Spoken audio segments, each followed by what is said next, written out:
Deep in Southwest Florida, the Dunbar community has a lot of stories to share. Stories that point out a thriving city.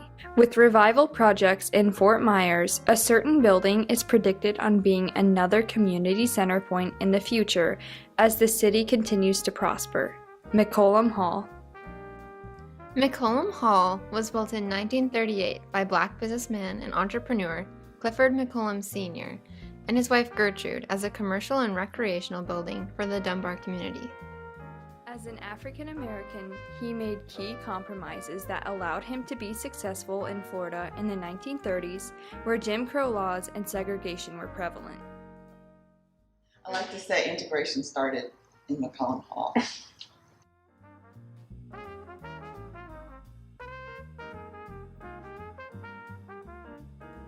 Buck was creating considerable wealth in Bolita, which means little ball in Spanish. It was a gambling system run by various ethnic groups in Tampa, Miami, and Jacksonville. This is how he was able to get funding for the hall. Buck had managed to start a smaller but highly successful version of the business in Fort Myers, where he was free from the syndicates of major Florida cities. Buck also founded the Central Life Insurance Company in Tampa, but having to steer clear of the white numbers boss Charlie Wall, Buck instead went to Lee County, which was very large for its time, but lacked that popularity. It should be noted that Buck succeeded in spite of compromises, not because of them. Typically, we think of a compromise as a good thing, two parties coming together and working things out, but in his case, societal forces or conflicts made him have to make unfair compromises. However, he navigated those compromises cleverly so that he could still end up on top. He found a way around the compromises he was forced to make and still found ways to attract crowds and big stars of the day to entertain the Fort Myers area.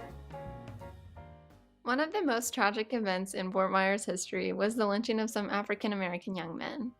R.J. Johnson and Milton Wilson were accused of attacking two schoolgirls, and as a result were lynched without a trial.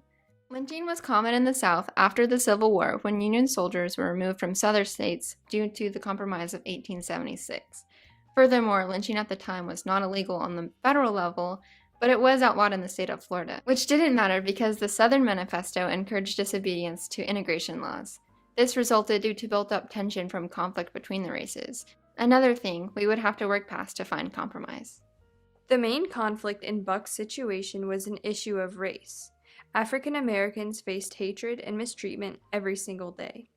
Segregation, as an example of this mistreatment, was made legal in a Supreme Court case, Plessy v. Ferguson, in 1896.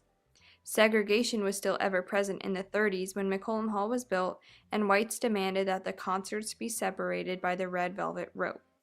Buck constantly had to fight to get the respect he deserved. He did really well because he had a lot of support when he was in Bolita and made the money. And he had plenty of money. He even loaned out church money when we were building. One of the first steps in starting integration was within schools, which was a cause of the Supreme Court case Brown versus the Board of Education, where the Chief Justice, Earl Warren, decided that having segregated schools was unconstitutional. The decision was made in 1954. However, Lee County schools did not desegregate until 1969, 15 years after the case. Dunbar High School was the black school in that time and was built in 1926 before the federal court case.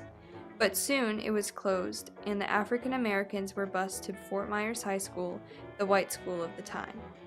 It took 35 years for Lee County public schools to become fully desegregated. Integration was the compromise to the conflict of segregation. Both races had to come together to find a solution to the unfairness of segregation. When you say conflict, it was just my race. Only the race part.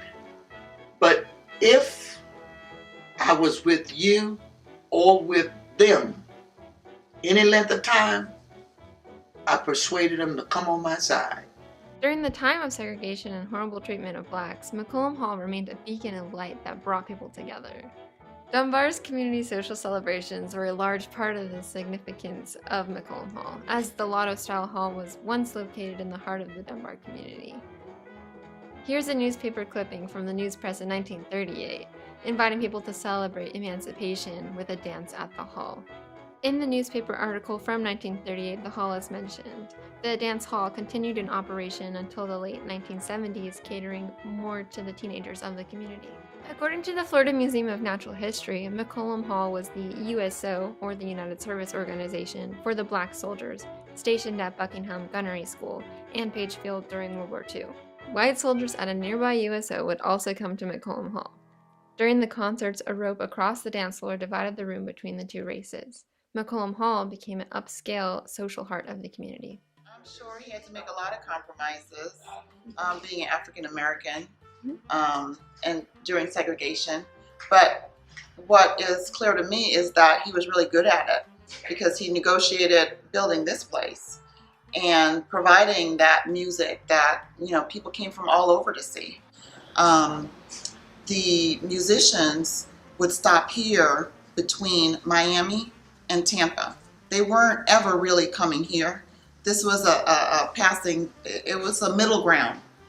So if they play in Miami, say on a Friday night, on Monday or Tuesday, they'd be in Fort Myers, and then they'd be on to Tampa, for the big nights, which are the weekends. So this is where it happened with, the big bands that played in here: Duke Ellington, Count Basie, Ella Fitzgerald, B.B. King.